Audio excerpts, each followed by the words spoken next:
بسم اللہ الرحمن الرحیم۔ آئیں اپنے خدا کو راضی کریں۔ ایسا وظیفہ کہ اس کے پڑھنے سے آپ کے رگ رگ میں محبت الہی پیدا ہوگی، آپ کی زبان پر جیسے ہی وہ ترانہ آئے گا عرش والا آپ پر مہربان ہوگا،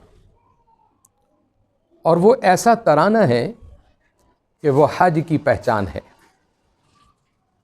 لیکن میرے بزرگوں نے، حضور سلطان العارفین سلطان باہو رحمۃ اللہ علیہ، آپ فرماتے کہ جس نے بھی اس تلبیہ کو پڑھا اور اس ترانے کو پڑھا، سب سے پہلے مالک اس کے گناہوں کو معاف کر دیتے ہیں اور اسے اپنا قرب عطا کر دیتے ہیں اور اسے اپنی محبت کے اندر سمیٹ لیتے ہیں۔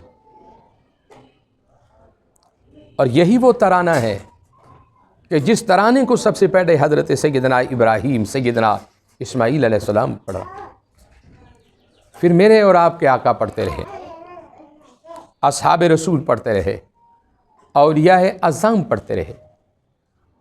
اور اس ترانے کا سب سے بڑا جو فائدہ جو میں نے آپ کو بتایا ہے کہ وہ حب الہی ہے، کہ آپ کے دل میں اس کی محبت پیدا ہوئی، اور جو دل اللہ کی محبت سے لبریز ہو جاتا ہے، خدا کی قسم وہ سر سے لے کے پیروں تک وہ جسم نور علی نور ہو جاتا ہے۔ اب ترانہ کیا ہے؟ لبیک اللہم لبیک لبیک لا شریک لک لبیک ان الحمد والنعمت لک لا شریک لک۔ اس ترانے کو آپ نے بعد نماز فجر اپنی زندگی کا معمول بنا لیں۔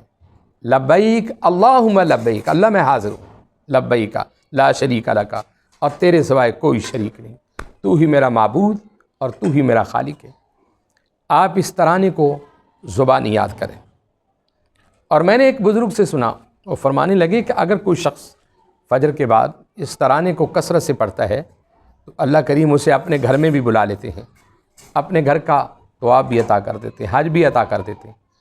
تو میرے عزیز بھائیو، حب الہی کے لیے اس ترانے کو آپ نے کم و بیش 313 مرتبہ اپنی زندگی کا معمول بنا لیں، اور پھر آپ دیکھیں کہ اللہ کی محبت کے صدقے دنیا آپ کے قدموں میں کھڑی ہوگی، اور آپ کو نظر آئے گا کہ یہ ترانہ کیا ہے۔ یہ وہی ترانہ ہے کہ جسے پوری دنیا کے حجاج جو ہیں وہ اللہ کے گھر میں جا کر پڑھتے ہیں، مکہ شریف میں پڑھتے ہیں، بیت اللہ شریف میں پڑھتے ہیں، مینا میں پڑھتے ہیں، عرفات میں پڑھتے ہیں، مزدلفہ میں پڑھتے ہیں، صفا اور مروہ پہ پڑھتے ہیں۔ پوری دنیا کے لوگ اس ترانے کو پڑھتے ہیں، اور یہ ترانہ میں سمجھتا ہوں کہ لاکھوں کروڑوں لوگ اس ترانے کو پڑھنے والے ہیں، اور جس کا یہ ترانہ ہے وہ کتنا خوش ہوتا ہوگا۔ آؤ اپنی دل میں اس کی جگہ بنا لو اور اس کو راضی کرو۔ اللہ کو راضی کرنے کا بہترین یہ ترانہ ہے، تلبیہ جس کو ہم کہتے ہیں، لبیک لبیک اللہم لبیک لبیک لا شریک لک لبیک ان الحمد والنعمت لک والملک۔ اس کو آپ نے مکمل پڑھنا ہے۔ اللہ مجھے اور آپ کے عمل کی توفیق